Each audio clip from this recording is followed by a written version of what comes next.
buenas tardes. Hoy vamos a ver los temas correspondientes al libro 7. Unidad 4, con esto terminaríamos la unidad 4.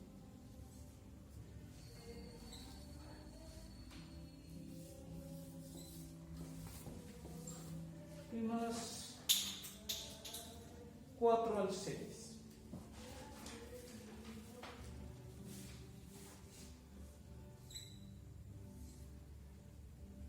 Que serían los correspondientes a la salvación es para todos.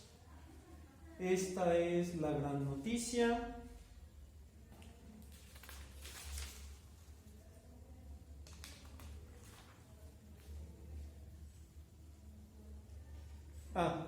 La buena nueva para los excluidos, y esta es la gran noticia.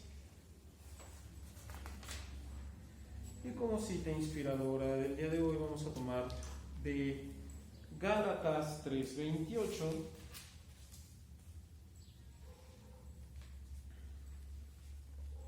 que dice: ya no hay judío ni griego, ni esclavo ni libre, ni hombre ni mujer, ya que todos son uno en Cristo Jesús.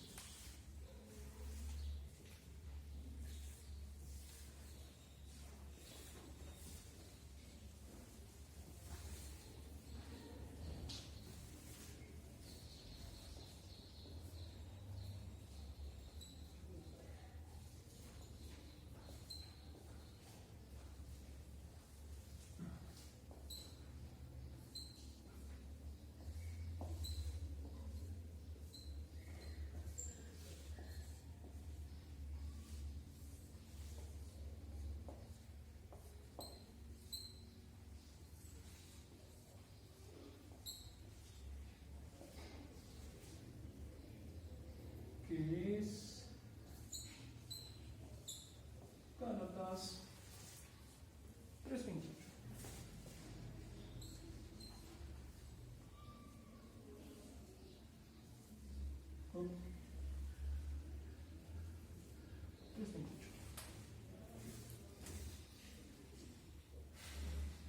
Y para prepararnos a abrir nuestro corazón al Señor en este día, vamos a hacer la oración al Espíritu Santo que nos ilumine el día de hoy.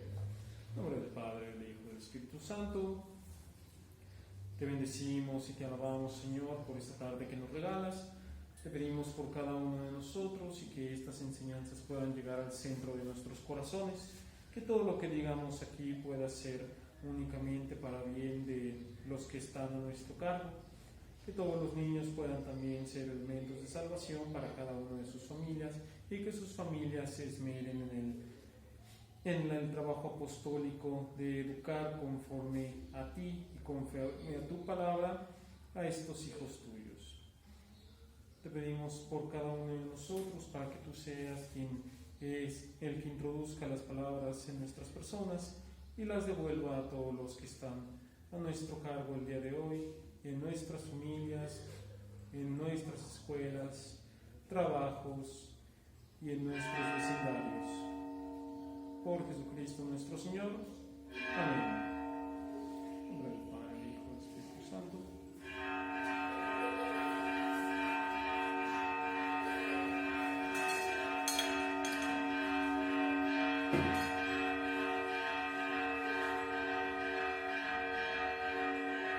Vamos a esperar a que pasen las campanadas.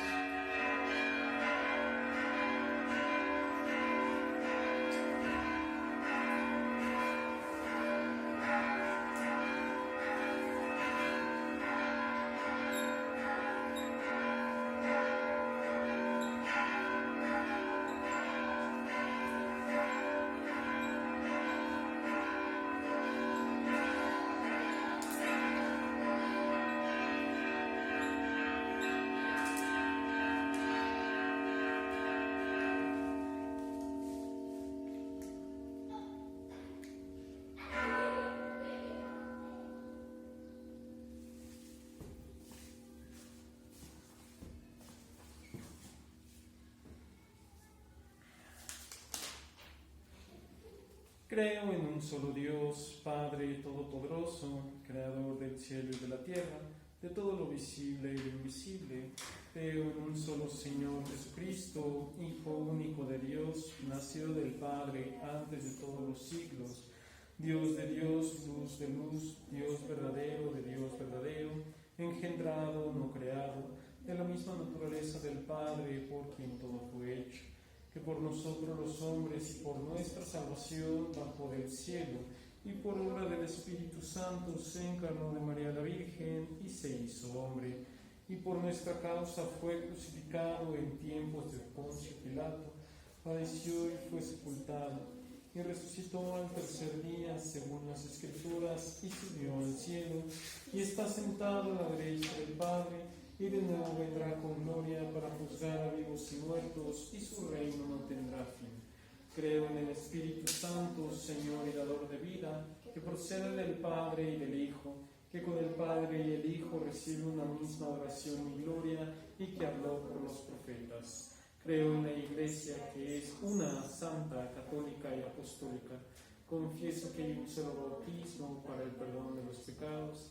Espero la resurrección de los muertos y la vida del mundo futuro. Amén. Fe es una adhesión personal del hombre entero a Dios que se revela. Comprende una adhesión de la inteligencia y de la voluntad a la revelación que Dios ha hecho de sí mismo mediante sus dones, mediante sus obras y sus palabras. Okay. Continuemos con nuestros temas. Ahora vamos a ver los temas del 4.6, como decíamos, la salvación es para todos. Este tema no es muy extenso porque prácticamente todo lo que hablamos de la catequesis está enfocado a que la salvación es para todos. ¿No me equivoco? Entonces, esto para nosotros es muy normal, de hecho. Sin embargo, hay que entender que esto es la salvación universal, y hablando también de la valía universal de la persona, son conceptos cristianos. Son conceptos ya cristianos porque los judíos tenían esclavos. Y como vemos aquí, ya no hay esclavos, ya no hay distinción entre hombres y mujeres. Acuérdate que en la época de Jesús la mujer no tenía mucha valía ni palabra, ¿no? Entonces ya no hay diferencia entre hombre ni mujer, libre ni esclavo, judío o griego, porque ya todos somos uno. Esto será el primer mandato de igualdad, a menos de que otra cultura o religión lo haya dicho, pero dentro de mi propio poco o mucho conocimiento no lo hay. El primer llamado de igualdad es cristiano.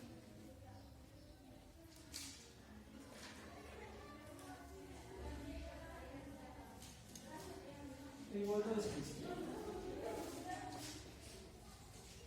Y más que igualdad, equidad.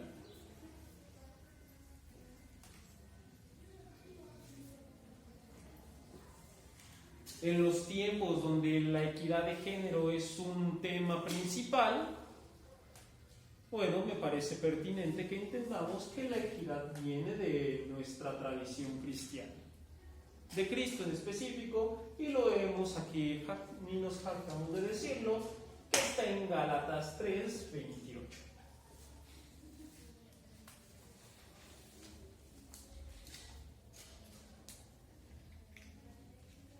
¿Ok? Únicamente como dato, en este momento no nos preocupa mucho eso, pero sirve que lo tengamos únicamente como un conocimiento extra. Este tema no es muy extenso, nos vamos a remitir a nuestro clásico Catecismo de la Iglesia Católica, número 74.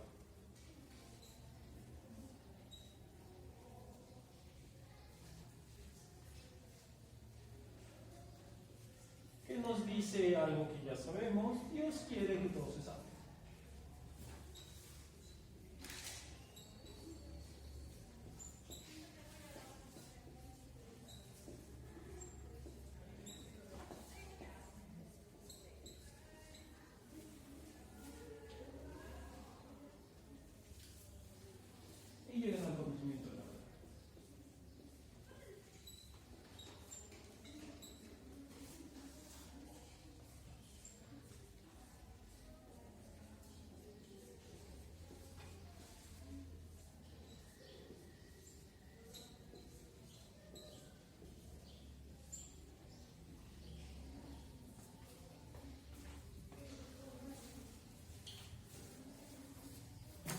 Como todos ya conocemos esto, y esto es crucial para nuestra vida cristiana, explícame.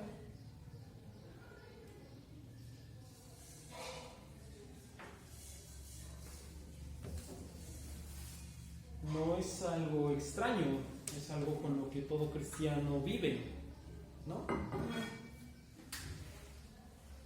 ¿Cómo le explicas tú a tus niños esto? ¿O cómo se lo explicarías tú en tu caso?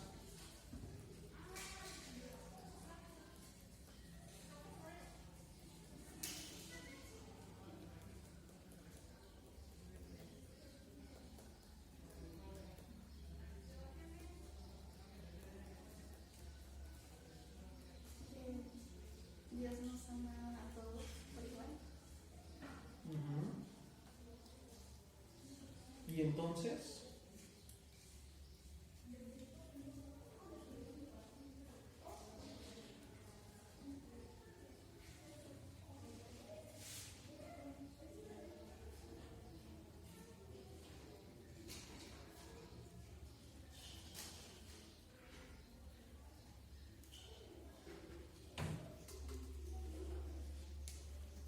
quiere que todos se salven, ¿no?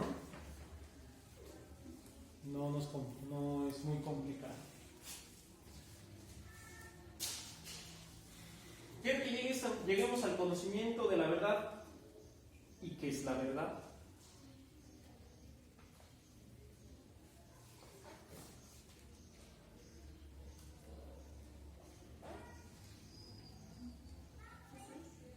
Cristo. Cristo es la verdad.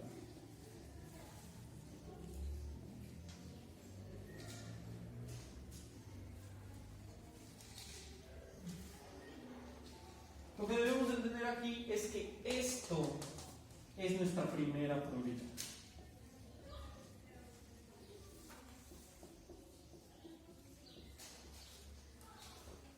Si nosotros como cristianos vamos a hablarle a alguien de nuestra religión, esto es lo primero que tenemos que decir.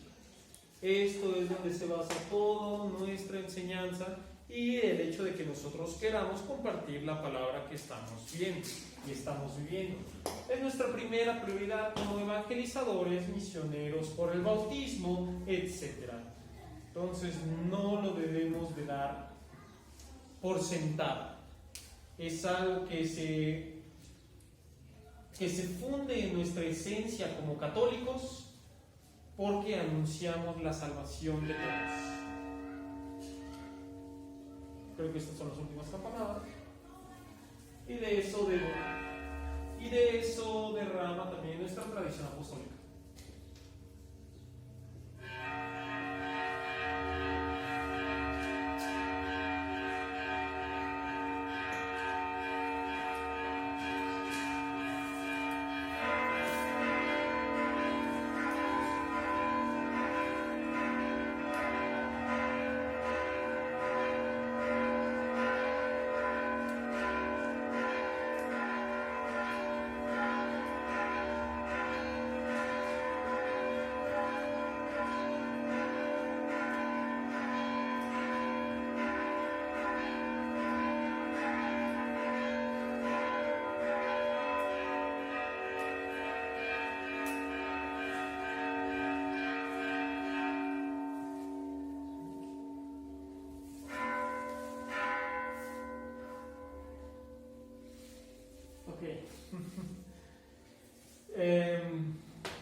¿Dudas hasta aquí?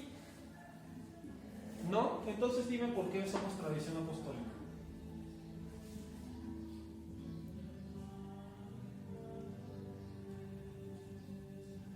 ¿No tienes dudas? Entonces es porque claramente lo sabes.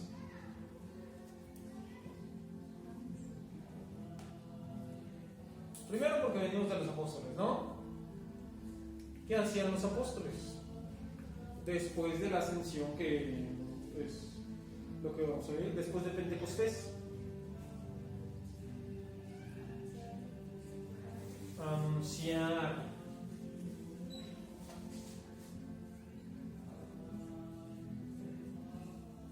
¿Y qué anunciaban?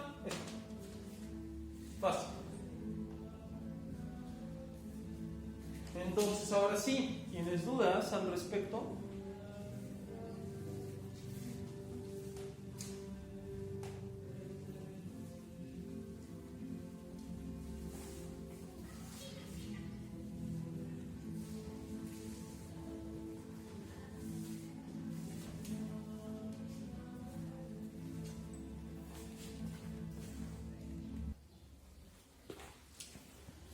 Entonces vamos con los temas interesantes. La buena nueva para los excluidos.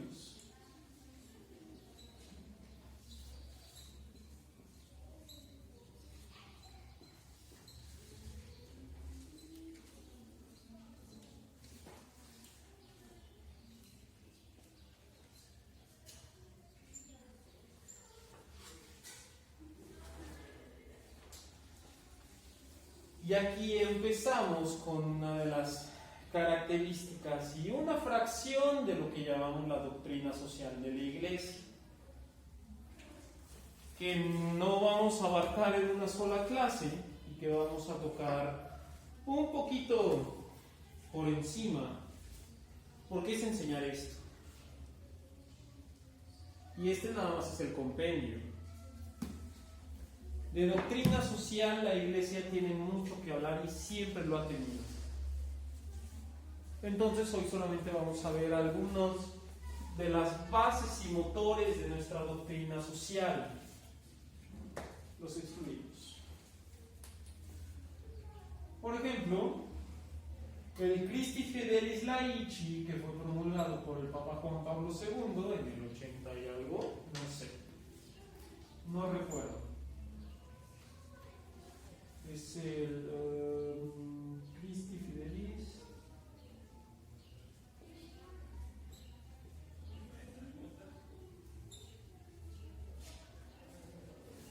Christi Fidelis Laici.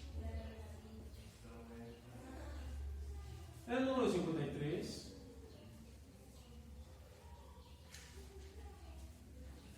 Nos dice,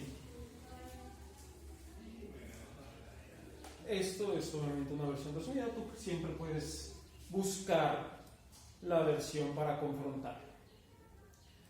El hombre está llamado a la vida, pero diariamente vive sufrimiento y dolor. Nosotros, como dice, vosotros los abandonados y marginados por nuestra sociedad consumista, enfermos, minusválidos, pobres, hambrientos, migrantes, prófugos, prisioneros, desocupados, etcétera, niños, adultos, viudas, enfermos, migrantes, todos, en todos ustedes, en todos nosotros, la Iglesia participa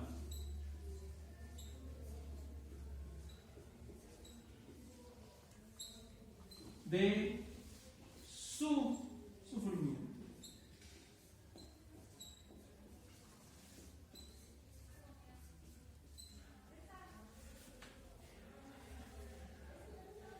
Y muchas veces nosotros en nuestra piedad decimos, es que me duelo con Jesús en sus llagas, me duele en mi corazón por el mal del mundo. Pero no ubicamos que nosotros cuando hablamos de que participamos de su sufrimiento, participamos de manera física. ¿Cómo puedes participar del sufrimiento de una persona?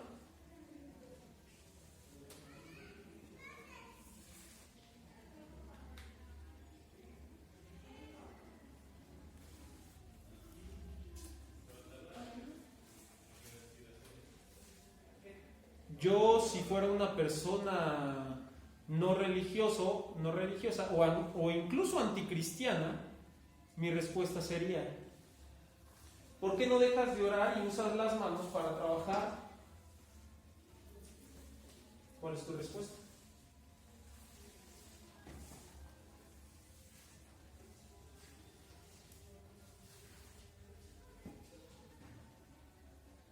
Si yo fuera una persona altamente anticristiana,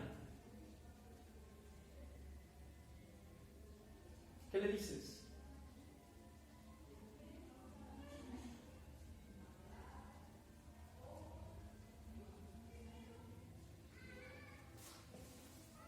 la verdad. Las manos que más oran son las que más trabajan. Cuando decimos que la iglesia participa en su sufrimiento, participamos físicamente de su sufrimiento. ¿Y cómo puedes decir que participas del sufrimiento de una persona? No sé, ¿ha sido un funeral? ¿Qué haces en un funeral? Más allá de rezar y lo que quieras, ¿no? Que mucha de la gente ahí no está, ni siquiera está rezando, ¿no? ¿Qué haces? Estar ahí, acompañarlos. Participamos de su sufrimiento estando presente.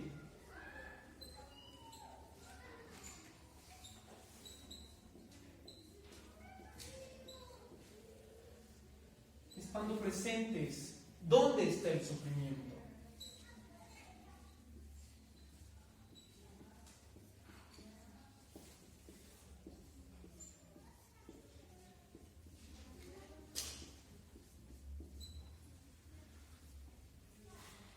Es decir, eso nos lleva a la misericordia, que en otros temas veíamos que la misericordia, de hecho aquí tengo la cita, que cuando hablamos de misericordia, la verdad,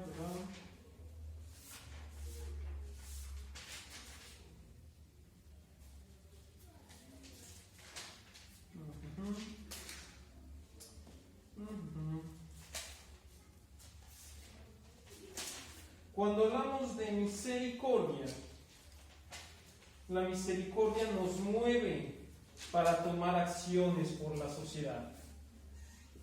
La misericordia, la conciencia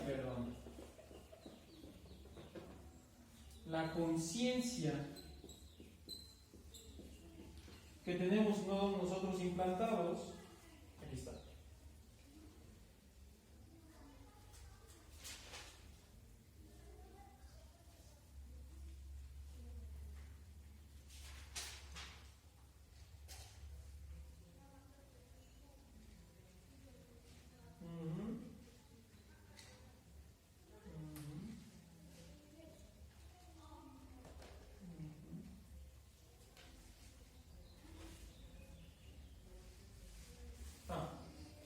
La conciencia, según el Gaudium et Spes, en el número 16, por si lo quieres confrontar, nos lleva a amar y practicar el bien.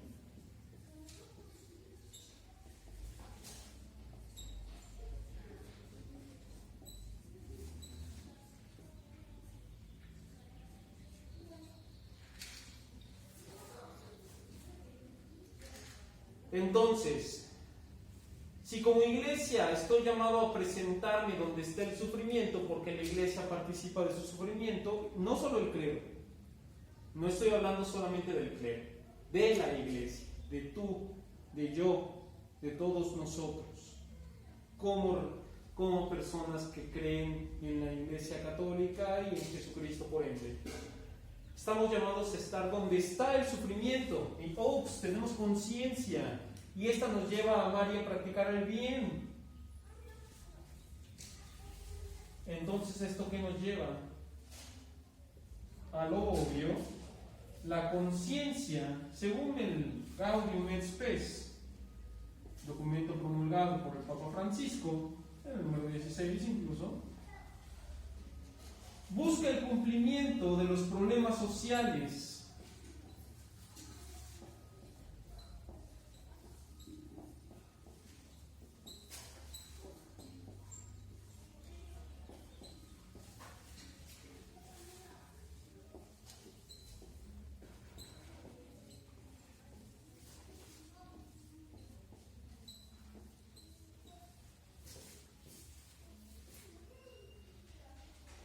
Entonces no solamente es orando y esperando a ver que se solucione, que se levante el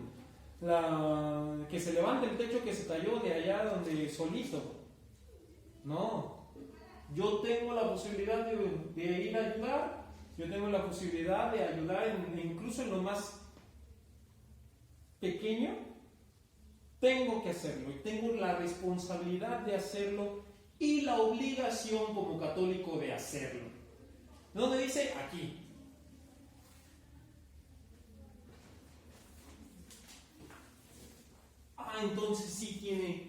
Entonces sí es verdad que las manos que más oran son las que más trabajan, porque entre más oro y más mi contacto vaya creciendo junto con Dios y junto con la iglesia de la que participamos como unidad, mientras más unido me sienta a las personas que conformamos a la iglesia, voy a ver siempre dónde está este sufrimiento para poder ayudar, porque mi conciencia lo vive.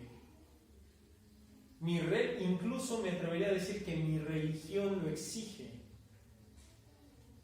Algo tan pegado a nuestra persona como lo es nuestra religión, un buen religioso de cualquier tipo sabrá decirlo,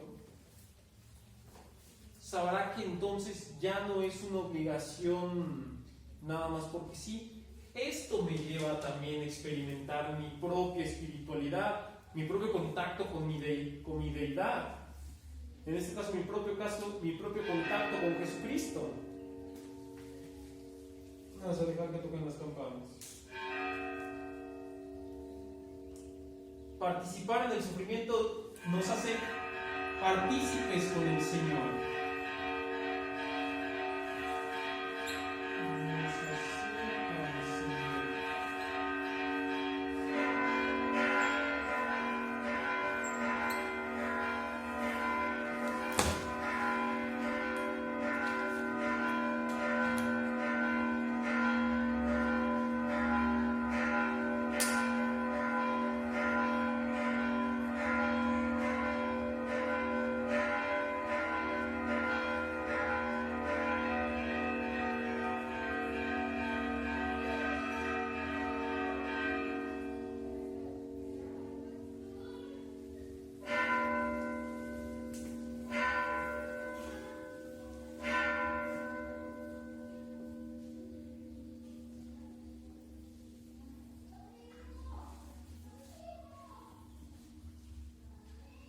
Y a esto también le llamamos espiritualidad.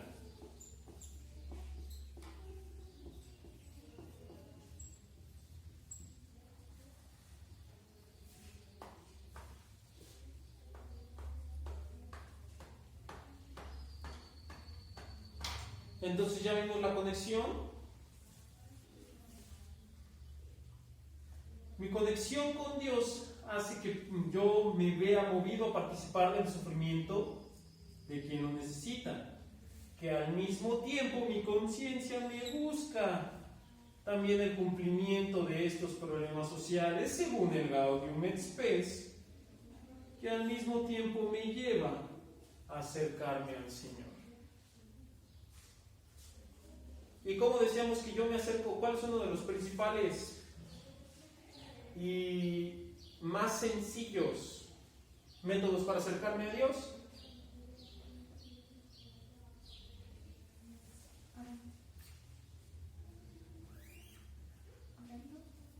Oración.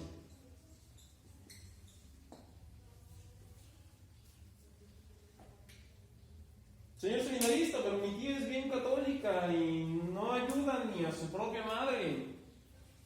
Entonces no es bien católica.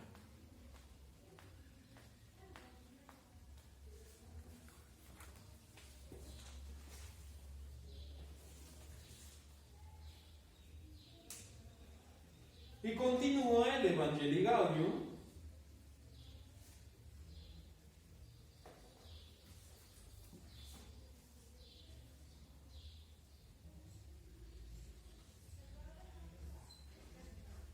En el número 48.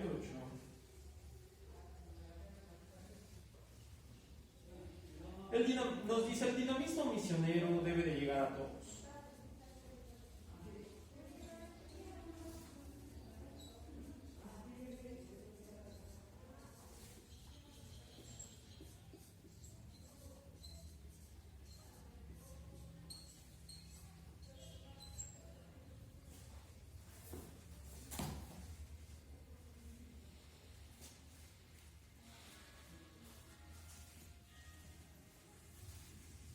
y recalca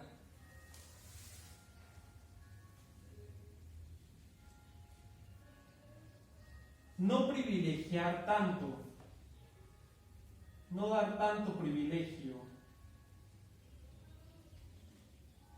a los amigos y ricos y vecinos ricos.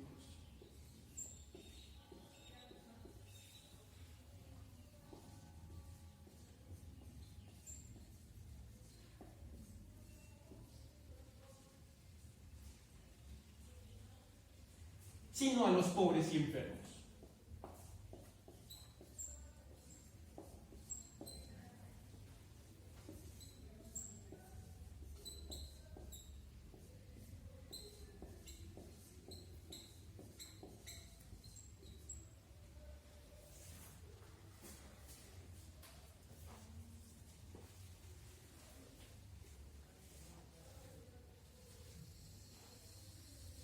Y sobre esto el Papa lo dice literalmente.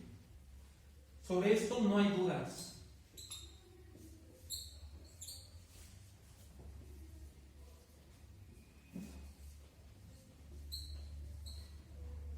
Ni excepciones.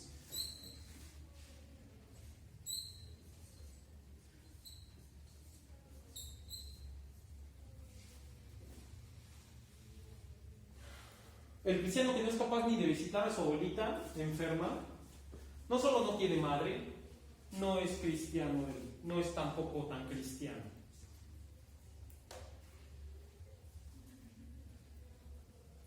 Nosotros también estamos llamados en este servicio, en este sufrimiento que pasa, estar con el enfermo, estar con el pobre,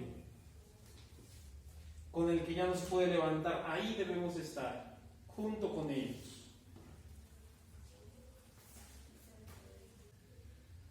Anunciando siempre el reino de Jesús.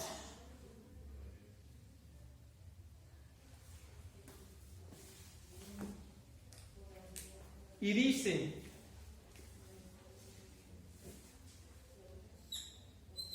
y esto téngalo por crucial,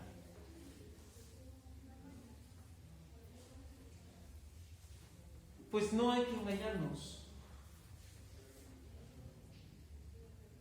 La fe tiene un vínculo inseparable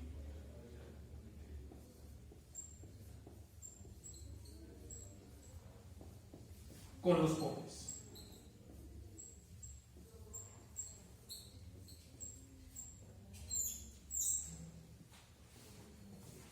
La fe cristiana católica tiene un vínculo inseparable con los pobres. Dentro de la espiritualidad cristiana están los pobres. Ellos son también parte de nuestra espiritualidad, según lo que habíamos visto en este triángulo bidireccional.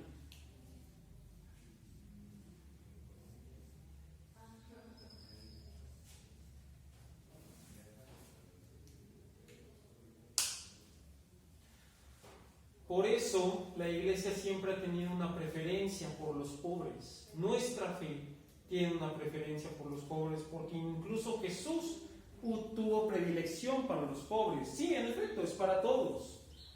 Incluso para los pobres de amor, para los pobres de espíritu, etcétera, que puede ser una persona tan rica como, no sé, como Bill Gates, ¿no? Y puede ser también pobre de espíritu y pobre de corazón. Sí, también a ellos, sí. Pero que nunca sea una excusa para alejarnos de los pobres. Porque los pobres físicamente son también los que con los que tenemos este vínculo de la fe. Son ellos. Y ellos nada más. Hay que decirlo. No hay que taparle el ojo al macho. Ahí están nuestros predilectos del reino de Dios. Nuestra fe depende de ellos también. Nuestro trabajo depende de ellos. Ellos son los que nos van a llevar al reino de los cielos. Y no solamente por su humildad y por su oración.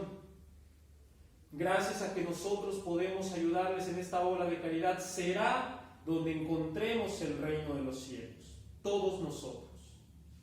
Todos. En cualquier trabajo que hagamos, incluyendo siendo catequista. ¿Dudas aquí?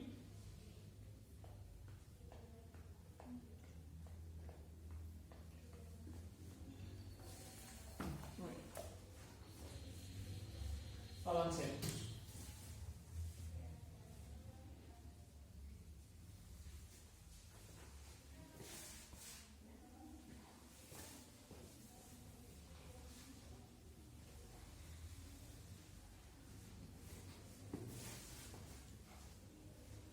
Y es muy lógico.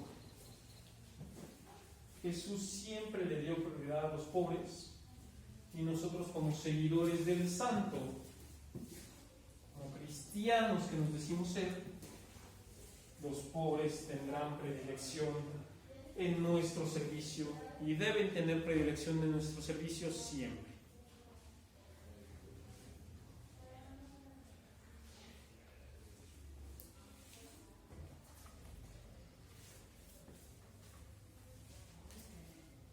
Y tenemos ejemplos muy padres en nuestros santos.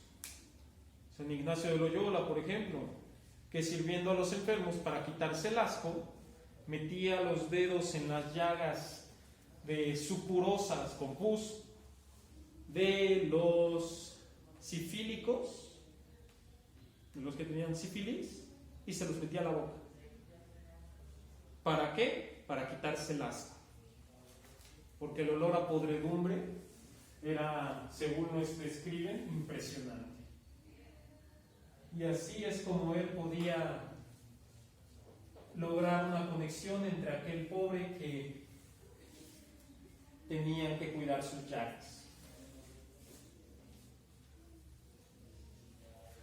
Y bueno, vamos a nuestro último tema. Esta es la gran noticia.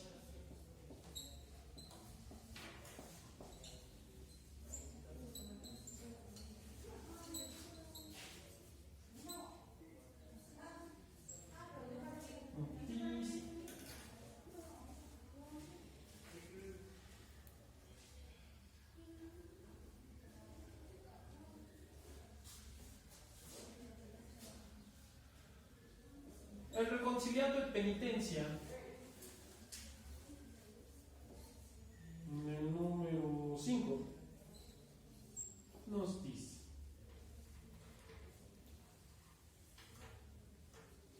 el hijo pródigo hechizado por la tentación. Y lo vamos a notar porque vamos a analizar esta figura.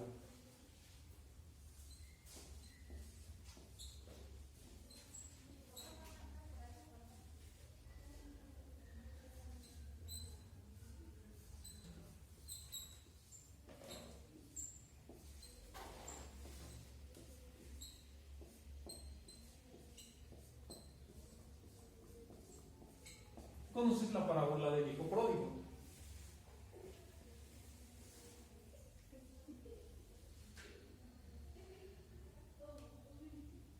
Un hombre tenía dos hijos y el menor le pide la herencia de todo lo que tiene y se va a una tierra lejana a gastarlo en malas mujeres y en juegos. Después sobrepasa una gran hambruna, se le acaba el dinero y tiene hambre. Lo contratan para darle nueces a los puercos. Recordemos que el puerco es un animal impuro para el judío, y que aún así deseaba hartarse con las bellotas que le daban. Y entonces se pregunta: ¿cuántos jornaleros de mi padre no tienen para comer? Regresaré a él, le diré que he pecado contra el cielo y contra él mismo, y que me trate como a uno de sus trabajadores para que me dé comer. El hijo pródigo regresa, el padre al verlo a lo lejos corre hacia él, lo abraza. El hijo le dice: Padre, he pecado contra el cielo y contra ti, ya no merezco que me llames como uno de tus hijos, trátame como uno de tus sirvientes. El padre le pide que le cambien la ropa, que le pongan sandalias en los pies, símbolo de valía como persona. Los que estaban descalzos eran esclavos. Y un anillo en el dedo, como símbolo de pertenencia y de poderío. Y nombraron y pidieron matar al becerro gordo, porque se iba a armar una fiesta, porque su hijo ha regresado y se armó el banquete. Llega el otro hijo que sí le había ayudado y escucha la fiesta y le dice: ¿qué ha pasado? Tu hermano, el que se había ido, regresó. Entonces el hijo grande se puso celoso porque se había ido con los bienes de su padre y no quiso entrar a la fiesta. Su padre le dijo: ¿por qué no entras? Se ha ido a gastar tu dinero con prostitutas y tú le matas un becerro gordo cuando yo jamás me has dado un cabrito para comérmelo con mis amigos. Le responde: hijo, tú has estado siempre conmigo y todo lo que es mío es tuyo, pero este hijo estaba muerto y ha resucitado. ¿La recuerdas? Analicemos la figura entonces del hijo pródigo hechizado por la tentación. Esto es muy fácil de nosotros poder traspolar a nuestra realidad. Es alguien que se ha dejado llevar por la misma tentación, alguien que ha dicho no justamente a Dios, a sus padres, a su familia, a algo. Es cegado precisamente por la visión de que él hará un bien mayor propio, ¿no? A costa del pecado. Porque recordemos que tú le pides la herencia, tú le pides el testamento cuando el testamentario ha muerto. Entonces que le estaba pidiendo la herencia le estaba diciendo a su padre que se muriera. Entendemos ahora el peso de las palabras del hijo. No solamente le estaba diciendo: pues ya dame dinero que me lo quiero ir a gastar, dame la mitad porque quiero que te mueras. En esto podemos ser cada uno de nosotros, ¿no? Hipnotizados por el pecado, etc.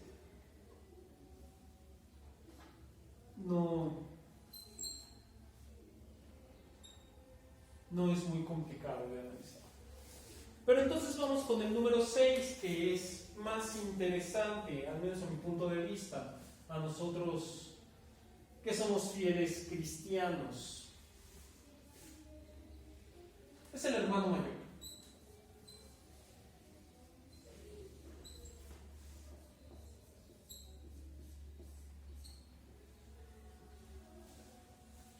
Que rechaza su lugar en el banquete.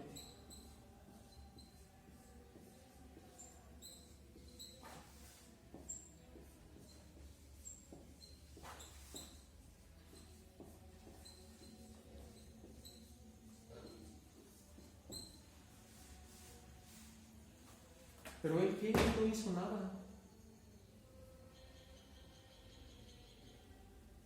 ¿O qué hizo para que veamos esto como una de las figuras a las cuales buscar penitencia?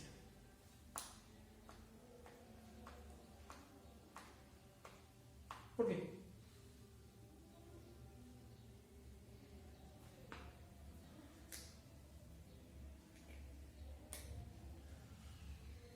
¿O tú qué piensas?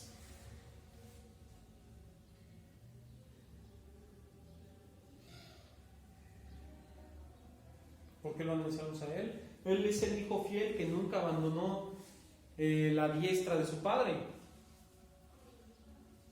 ¿Qué no él debería de ser nuestro modelo a seguir?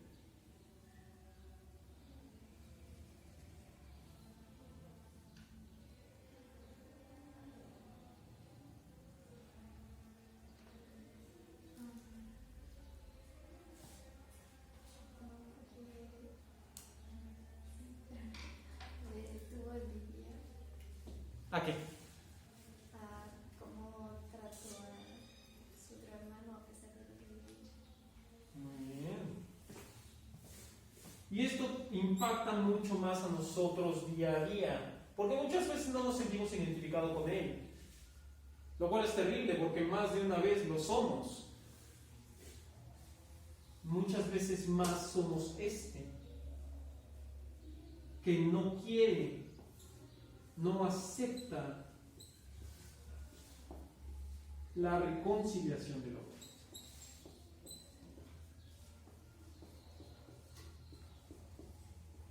Una vez leía en un libro, no me acuerdo cuál, que decía, el hombre es el único ser en la historia que no es capaz ni siquiera de apiadarse de los diablos que están toda la eternidad padeciendo las llamas del infierno.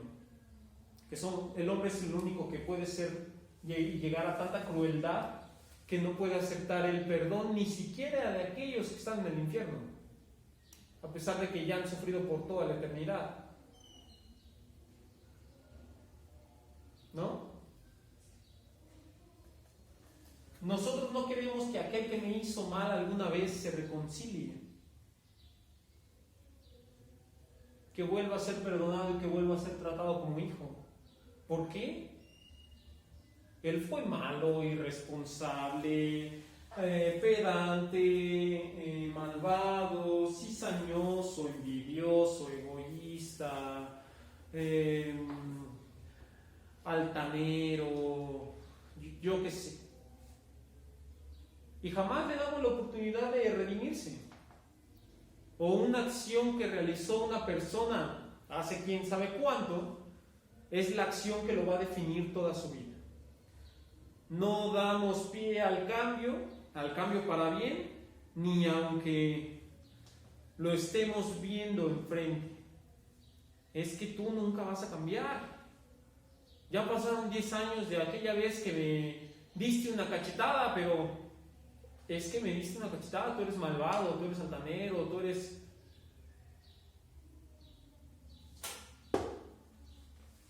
Y no damos pie a que la otra persona se reconcilie porque no creemos que se lo merece, porque no lo merece. Según nosotros. ¿Y qué crees? Eso se llama egoísmo. Porque solo yo puedo ser el bueno. Solo yo puedo hacer las cosas bien, yo que me he esforzado y yo que siempre he ido a misa, yo que siempre he rozado el rosario, yo que siempre... ¿Cómo crees que voy a estar haciendo el pecado? No, tú eres el egoísta. Yo voy a misa, yo hago mis sacramentos, yo soy catequista. Yo he participado toda mi vida en este grupo desde que era niña. ¿Cómo crees que yo voy a ser mala? ¿Por qué aceptas a aquel?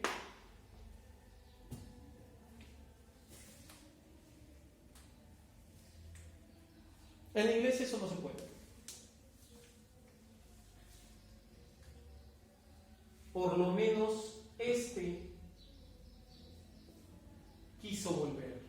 Por interesado, sí, definitivamente. Pero por lo menos volvió y se dio cuenta de que estaba errado. Si no fuera por el Padre, jamás se daría cuenta que está errado. Esa es la diferencia. Y por ello la iglesia busca las huellas de Cristo. A todo esto, ¿qué debemos de actuar? Buscar las huellas de Cristo. ¿Cuáles son las huellas de Cristo?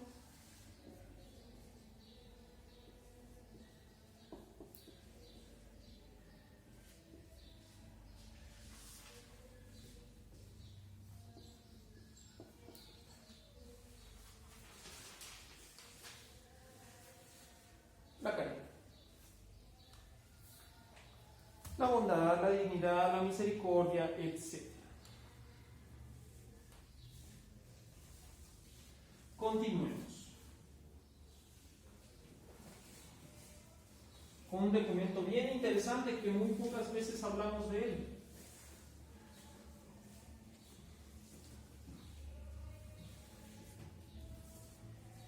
el Misericordiae Vultus, promulgado por el Papa Francisco en el 2015.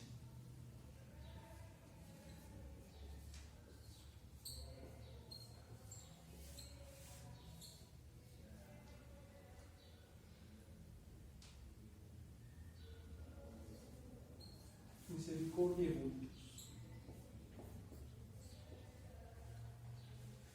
Vamos a analizar un par de números muy interesantes. El número 2.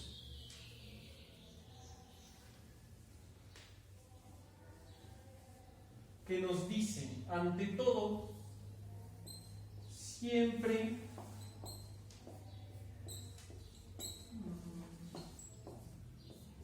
la necesidad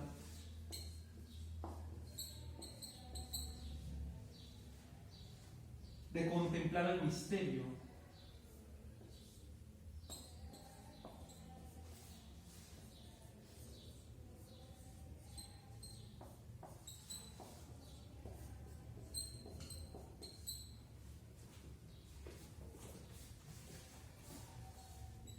de la misericordia.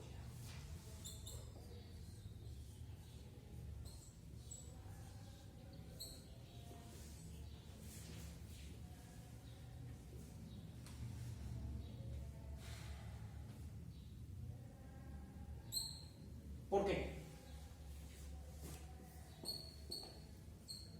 Pues bien obvio, según lo que hemos dicho, fuente de espiritualidad.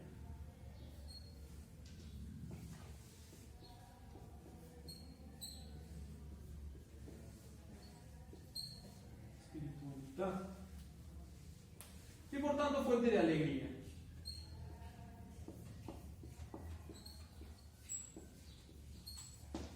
Ayudar al enfermo, al pobre, al excluido, al migrante, no es una tarea bochornosa de la iglesia, es la alegría de la iglesia.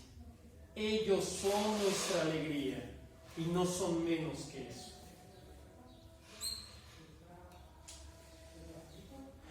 Y por cierto, son condición para nuestra salvación.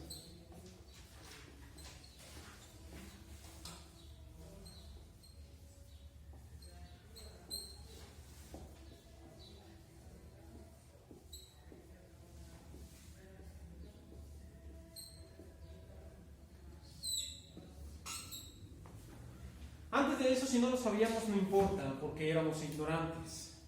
Ya lo sabemos, ya no hay vuelta atrás. A partir de ahora, será pecado de omisión y pecado mortal, probablemente. Ignorar la alegría de ser misericordiosos. No ser misericordioso nos va a valer para quitarnos la salvación. O al menos eso nos dice el Papa cuando nos dice que es la condición para nuestra propia salvación. Yo no soy Dios, yo no voy a juzgar a nadie, pero si creemos que realmente es el vicario de Cristo y Él dijo todo lo que ates en la tierra será atado en el cielo,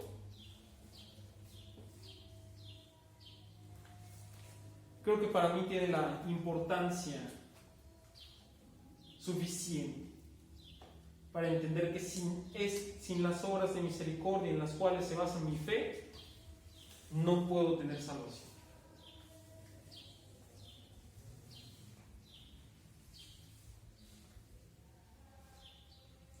Y no solo eso, no solamente es una condición prohibitiva, es que si no haces eso te vas a condenar. Es que ahí, en la misericordia, se revela el misterio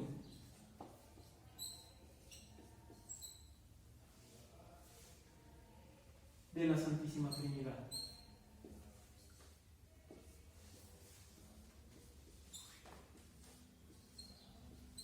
Es en la misericordia donde encontramos la revelación de nuestro Dios.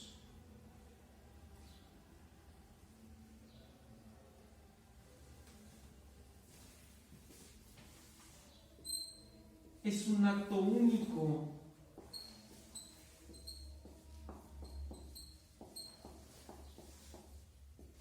Y supremo.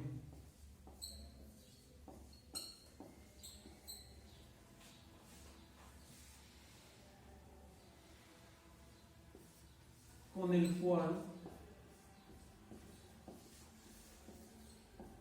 Dios viene a mi encuentro.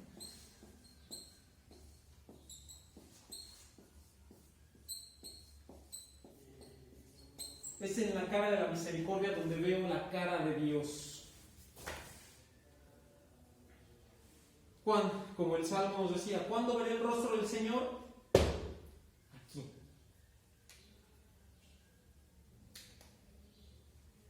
Es aquí donde podremos contemplar el misterio de nuestro Dios, la llamada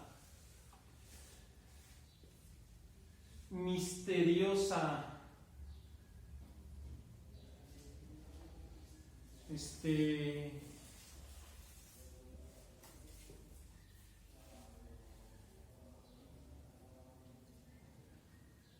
una palabra en la que lo menciono, no me acuerdo. El misterioso semblante.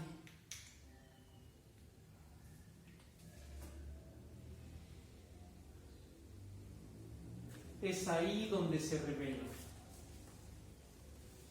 Por ello creo que entonces la misericordia debe de ser uno de los fines por los cuales actuemos, porque entonces ahí veremos el rostro del Señor.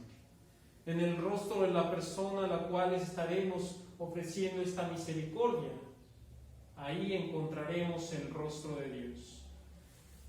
Y ahí nos va a hablar acerca de lo que espera de nosotros.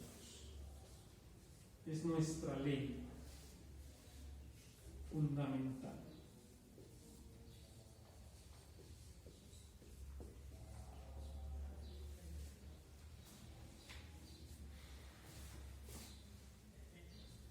Abre nuestros corazones.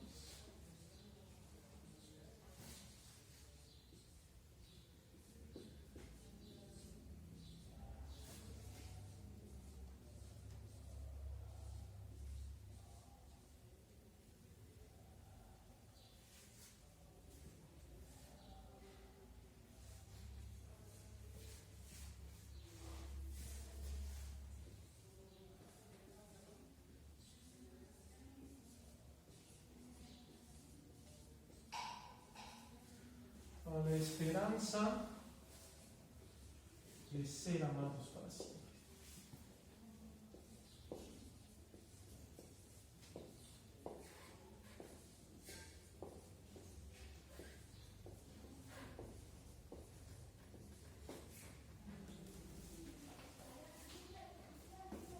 Así que cada vez que le digas a tu novio que lo amas por siempre, espero que estés hablando de misericordia. Porque si no, dudo mucho que sepas amar para siempre.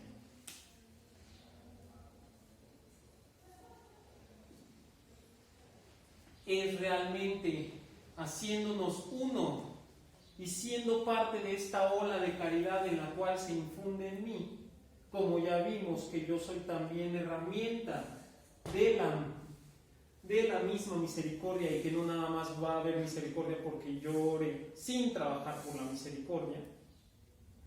Porque sí, estoy de acuerdo, suscitará donde se necesite.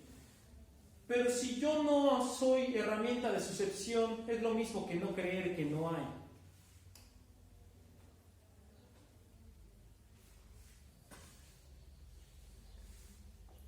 Y entonces es ahí donde nos enseña a amar para siempre. Y amar para siempre es amar justo como nos han amado. Ahí se revela el rostro de Dios.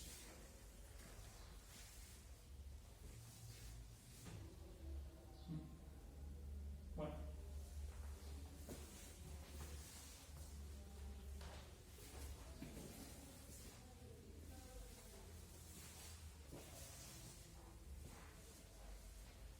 Continuemos entonces.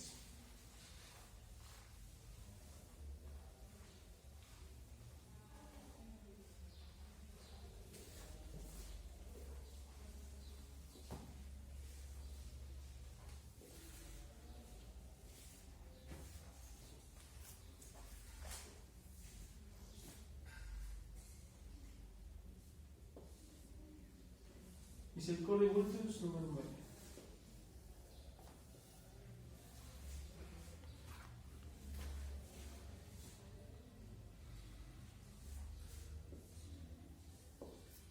Jesús revela la naturaleza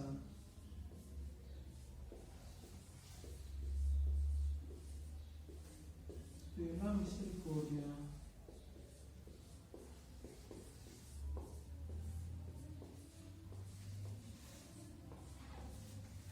en sus parábolas.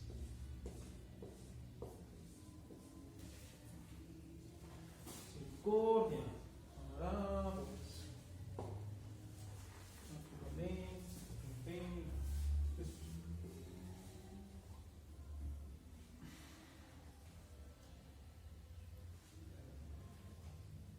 ¿qué naturaleza es esta? No sé, ¿qué naturaleza está en la del hijo pródigo?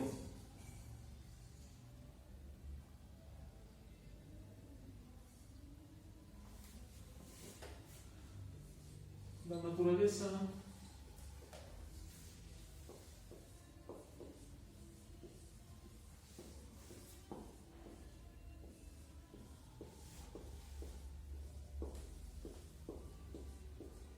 es un padre amoroso.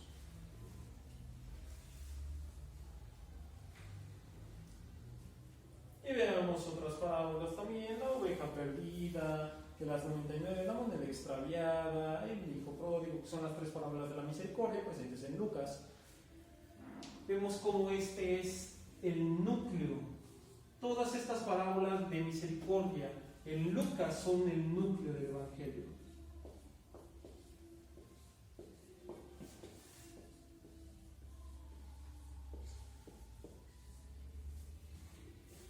Es decir, el núcleo también de la misma palabra de Dios, de lo que Dios nos quiere comunicar. Si creemos en la palabra de Dios, creemos que la Biblia entonces fue escrita sin más ni menos de lo que Dios quería decir.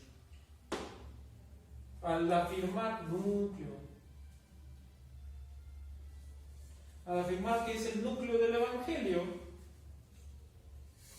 afirmamos que también es el núcleo de su palabra,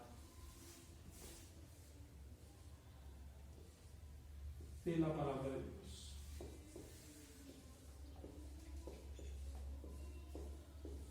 ¿Y qué es la palabra de Dios sino aquello que Dios nos quiere transmitir? Es el perdón hasta 70 veces 7.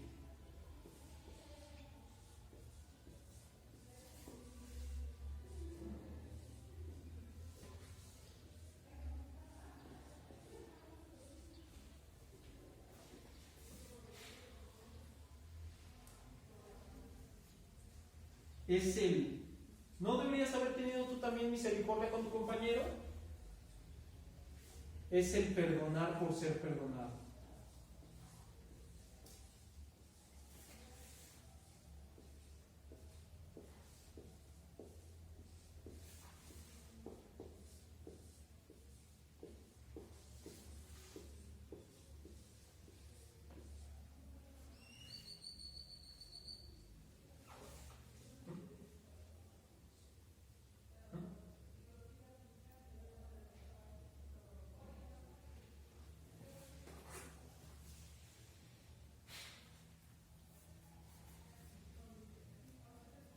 Es decir, el amor que Jesús nos presenta en ninguno de estos, en ninguna de estas parábolas, muestra de: es que Dios te va a amar de una forma que no te vas a imaginar nunca.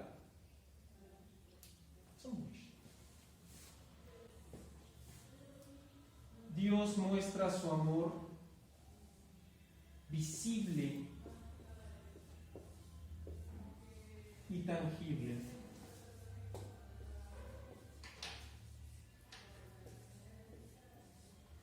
¿Qué nos dice la Biblia? Muéstrame tu amor sin obras, que yo por obras que yo con mis obras te enseñaré mi amor.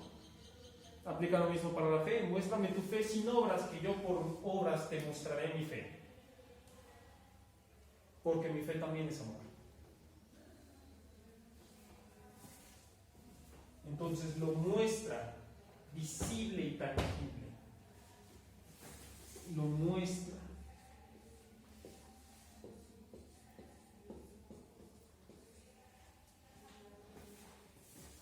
Es acciones, de hecho, por eso las parábolas también son acciones concretas.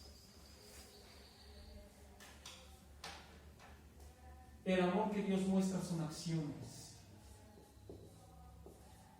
La misericordia que muestra Dios es misericordia de acción.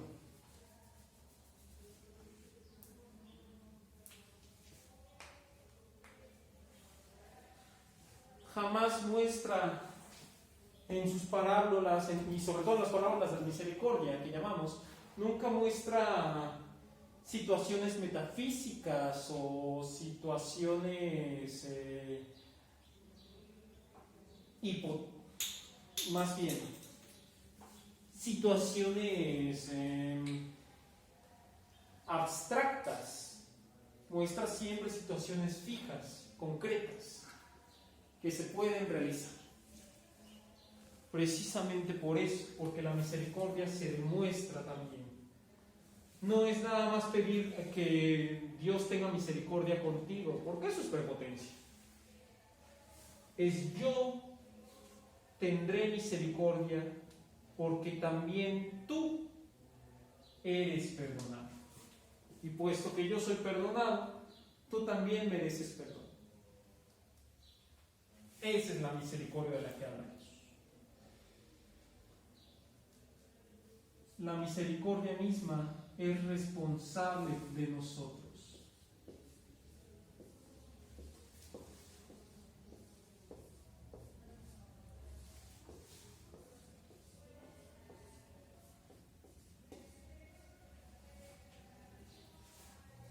Por lo tanto, se debe de buscar visible y tangible unos con otros.